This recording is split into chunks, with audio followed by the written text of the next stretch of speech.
أعوذ بالله من الشيطان الرجيم. بسم الله الرحمن الرحيم. ورحمة الله وبركاته. إن الحمد لله نحمده ونستعينه ونستغفره ونعوذ بالله من شرور أنفسنا ومن سيئات أعمالنا من يهده الله فلا مضل له ومن يضلله فلا هادي له. أشهد أن لا إله إلا الله وحده لا شريك له وأشهد أن محمدا عبده ورسوله أما بعد. Alhamdulillah, segala puji marilah kita panjatkan kehadirat Allah Subhanahu wa taala yang telah memberikan kepada kita segala kenikmatan, mulai dari kenikmatan kesehatan, nikmat keluangan waktu, dan tentu yang paling utama adalah nikmat keimanan dan keislaman dalam hati kita, sehingga pada pagi hari ini kita masih diperkenankan untuk melaksanakan sholat subuh berjamaah di Masjid Ar-Rahman ini.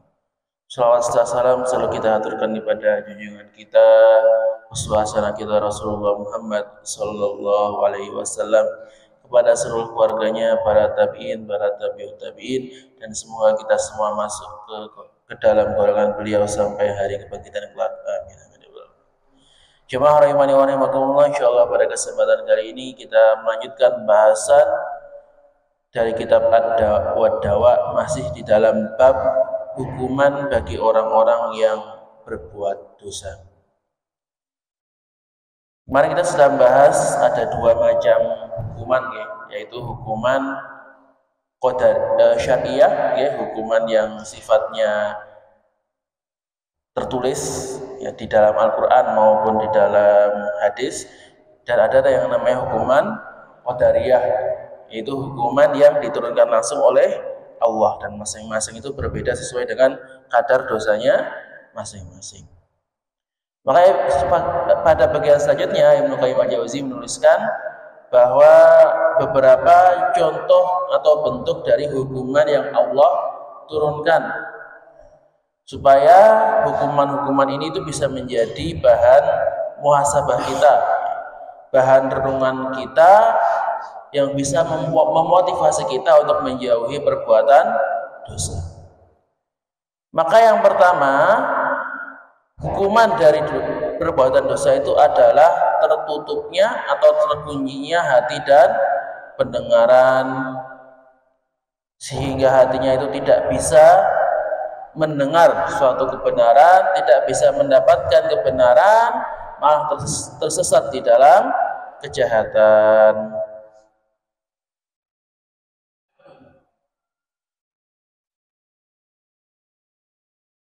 Maka hati yang lalai ini akan menjadi terhindar dari mengingat Allah, tidak disucikan oleh Allah, dan dipalingkan dari kebenaran. Kemudian akibat yang kedua adalah melemahkan dan melumpuhkan ketaatan. Ini akibat dari melemahnya hati tadi. Jadi keburukan hati, sakitnya hati, tertutupnya hati itu nanti akan berbuah berupa melemahkan dan melumpuhkan ketaatan. Jadi taatnya makin berkurang, ibadahnya makin berkurang. Ini akibat dari tertutupnya hati. Yang ketiga, Ibnu Qayyim menuliskan hati itu akan menjadi tuli, tidak bisa mendengar kebenaran, bisu, tidak bisa mengucapkannya, serta buta, tidak melihatnya. Maka hati terhadap kebenaran seperti hubungan antara orang tuli dengan suara. Jadi orang tuli kan tidak bisa mendengar suara sama sekali. Begitulah hati orang tersebut. Sebagaimana disebutkan dalam firman Allah surat Al-Hajj ayat 46, fa innaha la ta'mal absar, karena sungguhnya bukanlah mata itu yang buta, walakin ta'mal qulub allati fis sudur, tetapi yang buta itu adalah hati di dalam dada. Jadi buta yang sejati itu bukanlah buta mata, tapi adalah buta di dalam hati. Ini bukan berarti menafikan buta mata ya.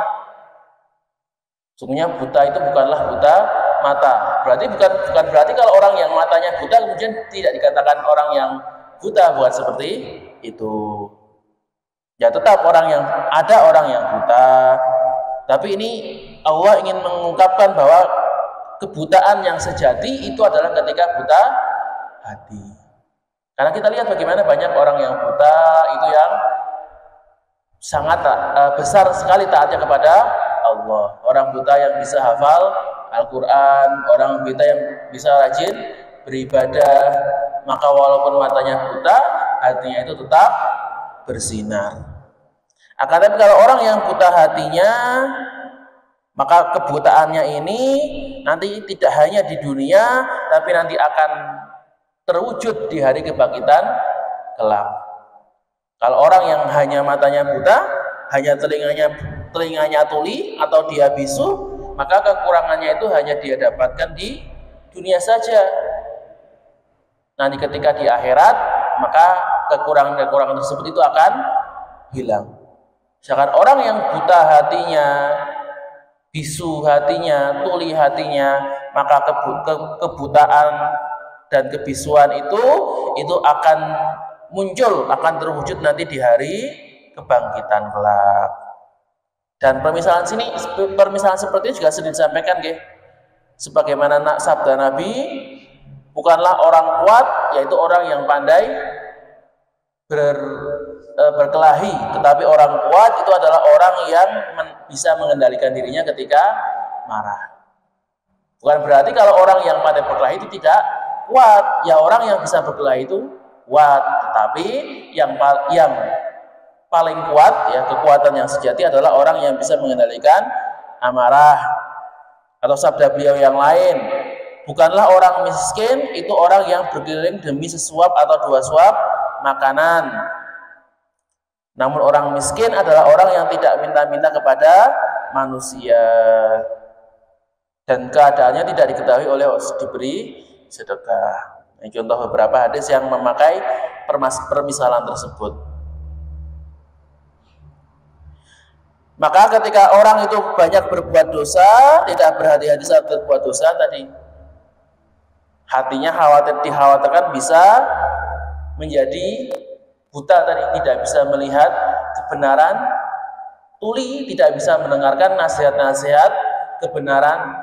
Kalau orang itu memberikan nasihat itu hanya masuk telinga kanan, keluar telinga kiri, atau parahnya masuk telinga kanan, keluar telinga kanan, langsung mantul dan bisu, ya tidak bisa mengucapkan kebenaran tersebut. Kemudian hukuman yang keempat yaitu tenggelamnya hati, sebagaimana benda itu tenggelam di dalam air. Maka kalau hati itu tenggelam di apa? Maka tenggelam di dalam perbuatan-perbuatan maksiat, perbuatan yang rendah, kotor dan hina. Bahkan saking tenggelamnya sampai dia tidak sadar telah tenggelam. Sehingga hati itu dikelilingi oleh perkara-perkara yang kotor, perkara-perkara yang berdosa, dan jauh dari perkara-perkara yang baik, jauh dari kebaikan, amal yang soleh, jauh dari akhlak yang mulia. Kemudian yang selanjutnya,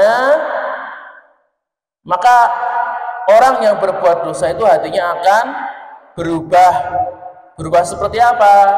Maka hatinya itu akan condong terhadap hati hewan, sehingga perilaku-perilakunya itu mirip atau meniru dari perilaku hewan. Sebagaimana firman Allah Ta'ala,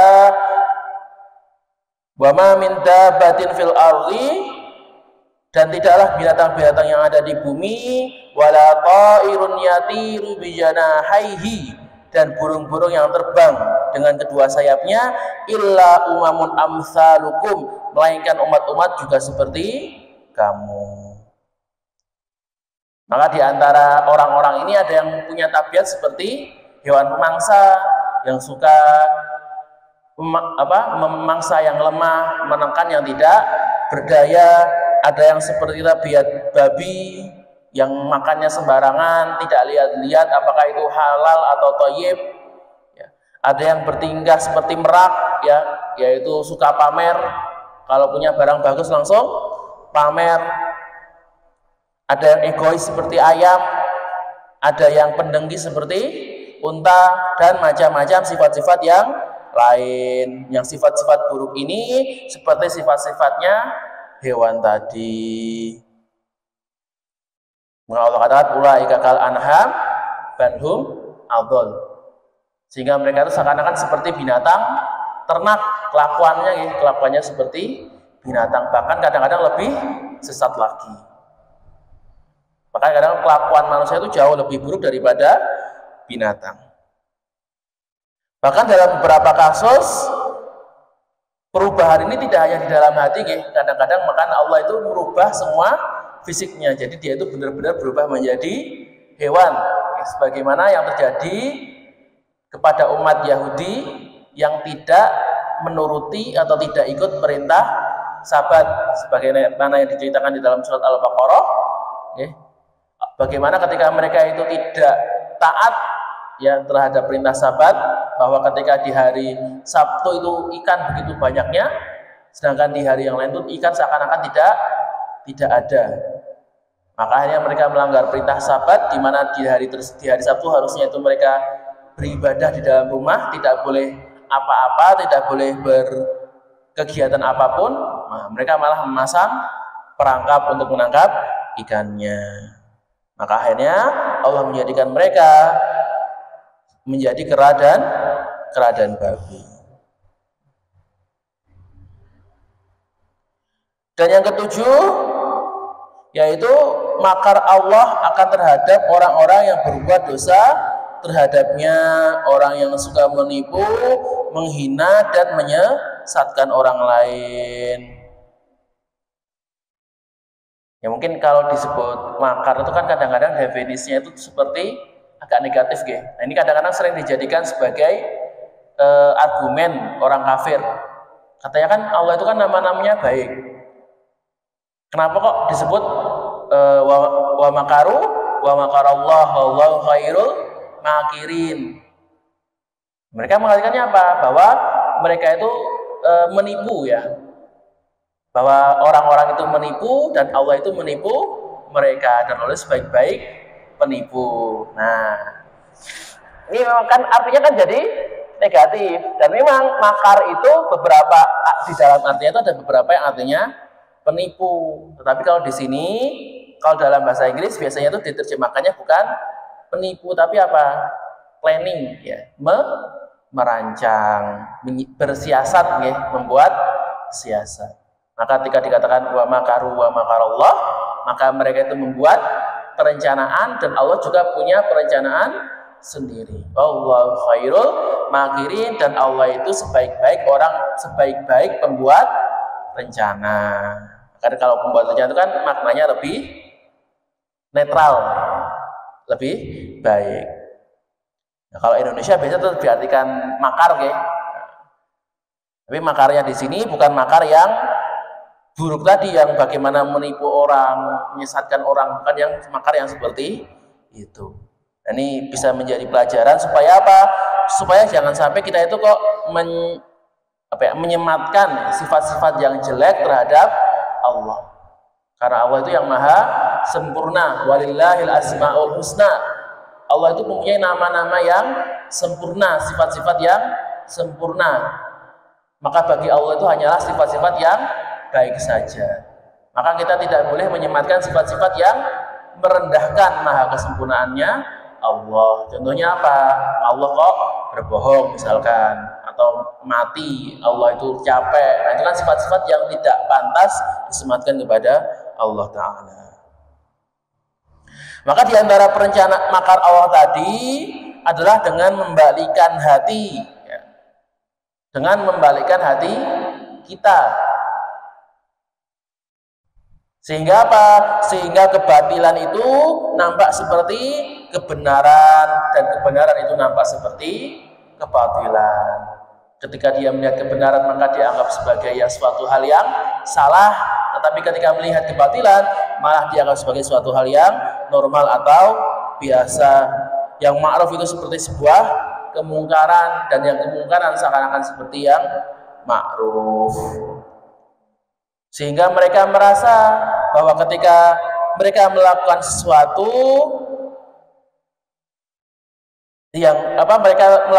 yang baik, merasa telah menyuruh seorang itu kepada Allah, namun sejatinya dia malah menghalangi orang dari jalan Allah Ta'ala. Ia merasa bahwa ia itu memberikan petunjuk, memberikan hidayah, akan tapi ternyata dia malah membawa kesesatan. Ini contoh hukuman orang yang melakukan dosa. Itu hukuman yang ditimpakan di dalam hatinya. Ini contohnya orang-orang yang jatuh di dalam perbuatan bid'ah, syubhat. Kan kalau orang yang kayak suka bahasanya minta syafaat itu takarub ke dalam kuburan-kuburan, dia meminta sesuatu dengan berdoa di kuburan, ya ziarah di kuburan, kan mereka merasa bahwa perbuatan itu perbuatan yang baik. Ketika mereka mengajak orang untuk ziarah ke makam syekh, ke makam kiai, makam wali, itu kan mereka merasa bahwa itu perbuatan yang baik, perbuatan yang berguna, bahwa bisa mendatangkan kemaslahatan. Padahal sejatinya perbuatan-perbuatan seperti itu adalah perbuatan kesesatan. Ketika mereka memohon kepada wali-wali mereka yang ada di dalam kuburan, meminta sesuatu kepada mereka, sedangkan wali-wali tersebut itu tidak punya daya apa-apa, tidak punya kekuatan apa-apa. Yang seharusnya mereka meminta langsung kepada Allah, malah meminta melalui perantara-perantara yang lain. Jadi walaupun dalam hatinya mereka itu berada di merasa bahwa mereka itu benar, merasa bahwa mereka itu berbuat yang baik, tetapi sejatinya mereka itu malah terjerumus di dalam kesesatan yang nyata. Ini kan contoh bahayanya akibat dari hati yang terbalik tadi, hati yang sudah ditutupi oleh Allah Ta'ala.